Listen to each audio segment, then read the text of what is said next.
Welcome to my haunted house. I'm Holly, an autistic creative, inviting you to make with me. Are you ready to see me turn this very unfortunate, cheap, smelly porcelain doll into this look by Chappell Roan? If so, stick around because this project is hot to go. With this outfit, Chappell Roan had the poofy sleeves, like the flower earrings with the kind of organza like flower choker. She has like these tights on that have like little bows and pearls on them. She's got ballet slippers and little socks and knee pads and yeah, just like a little like kind of frilly detail on the bottom of the skirt of the dress, and the whole thing is just like screamed porcelain doll. I was like, I'm into this. When I got the doll in, her name was Jennifer. I'm not sure if the doll's name is Jennifer or if somebody named Jennifer used to own the doll. I don't know, but it was never taken out of the package. So I don't know. I have no idea. But so she definitely had a smell. I have a very strong sense of smell, unfortunately. And she had like a musty grandma's attic smell that is, whew, it kind of took my breath away. It was quite a smell. But anyway, this is kind of like what she looks like and all of her kind of early 90s, maybe like 1994, I don't know, glory. Yeah, she's got like the tight curls and she's definitely got a look going on. So I knew I had a little bit of work to do to get the Chappell Roan look going. The first thing I did to kind of combat the smell and to just get her fresh and get those curls like loosened up a little is I dipped her head in hot water just to like so that I can work with a little bit of heat, and just, you know, kind of took her damp hair and started just like stretching out those really tight like coiled curls to get them to let go a little bit because they're just too tight. After relaxing her hair a little bit, I decided to go for basically from the foot up. I was going to make the ballet slipper first, and hers had like a little bow detail, so I was going to make it where you could tie it into a bow. And so I just got some felt and a little bit of pink satin. And luckily, because she already had a shoe, I was able to take apart the shoe that she had and use that as a basis to like kind of have a pattern going for her little ballet slipper. And this whole project is hand sewn, and it was not casual. It was very intense.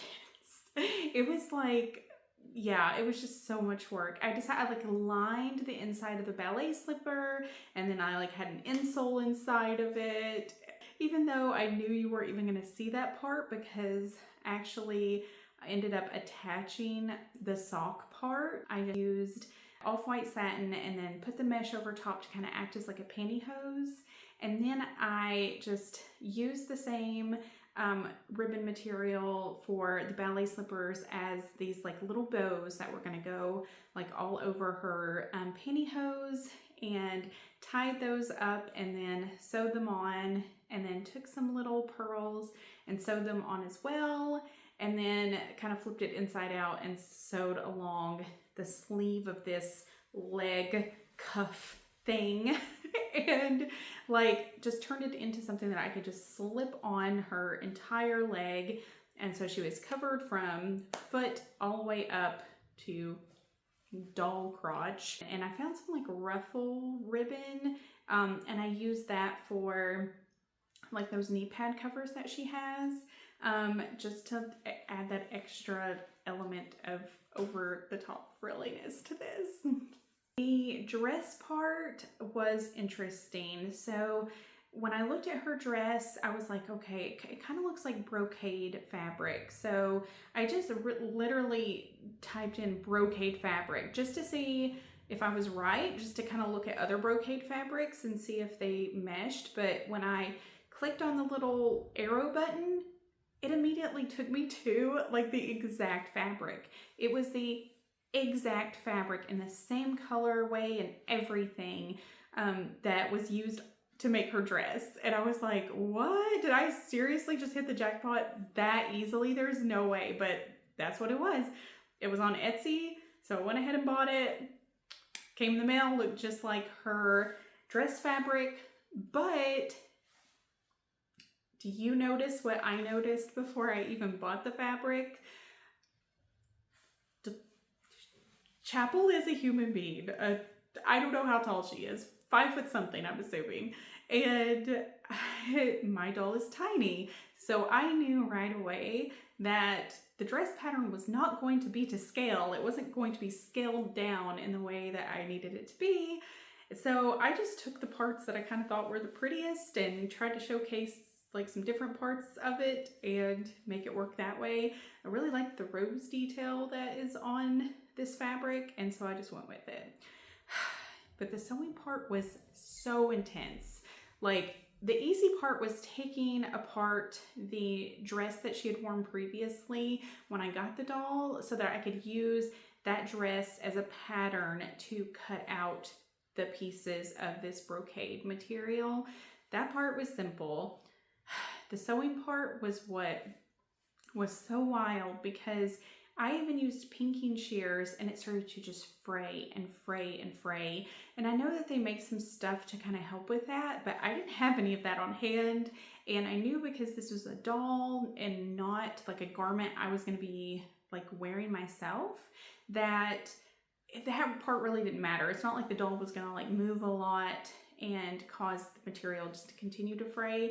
So I just kind of went with it, but it was an intense mess. Like, yeah, it was so over the top crazy. And probably the hardest part of the dress is when I messed up the same sleeve twice in the same way. And that's when you know that you're exhausted and need to stop. Like, I messed it up and then I was like, oh no, I did that wrong. And then I did it wrong all over again. At that point, I just like almost wanted to cry. And then I did the second sleeve and I messed it up in a totally different way. So at least I learned something, but I was just about to give up on the sleeves alone. And I also realized that I did not know how to like gather material to sew by hand. Like, sewing it on a sewing machine is pretty easy, but by hand, it was a mess. Then it came time for the makeup redo, which was, I was so out of my depth at that point. I had never done it before. I watched like a couple short YouTube videos and just bought some watercolor pencils, which seemed to be what everybody else was using, and was like, okay, I'm just gonna go in and do this.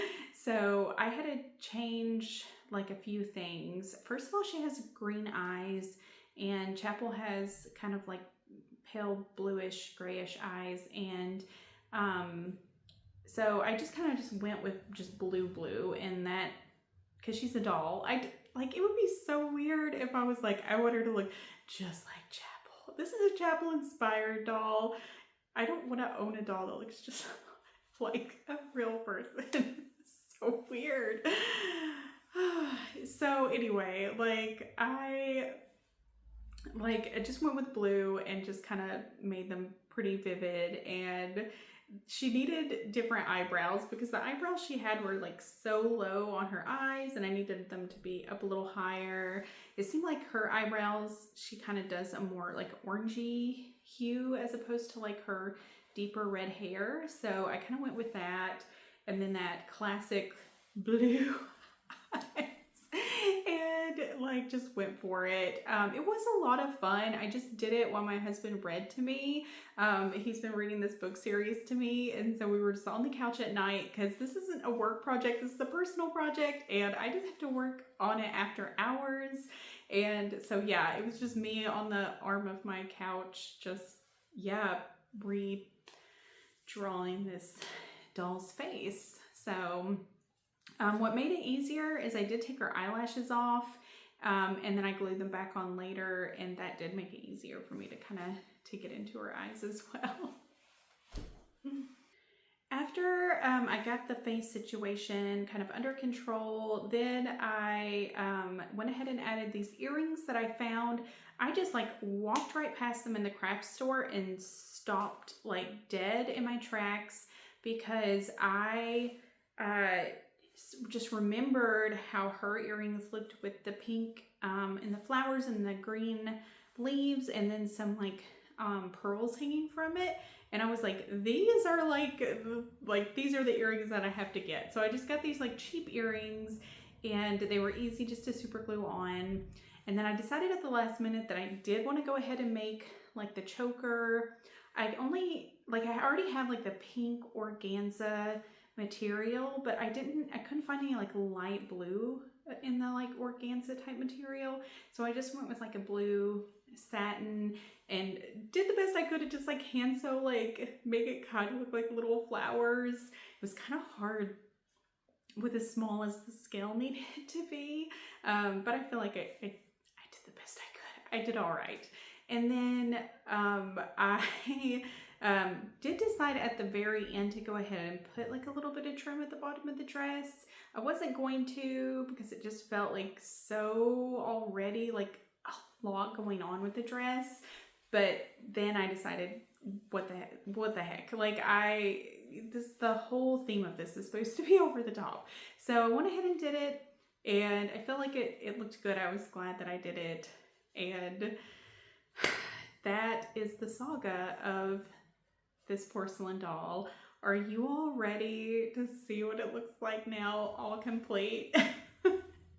All right, so here again, in case you forgot, is like what it looks like, what it looked like before when I first got the doll in.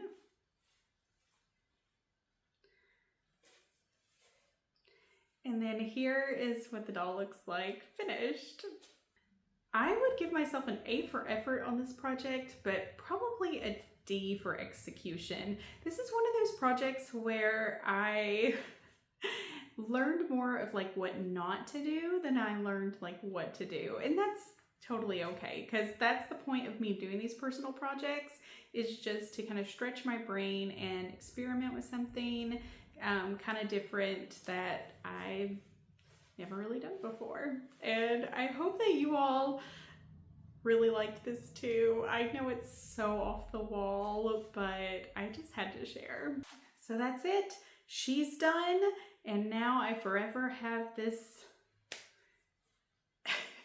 doll on my shelf. Thank you all so much for watching. If you like this video, give it a thumbs up, subscribe, and hit the bell for all notifications. Bye!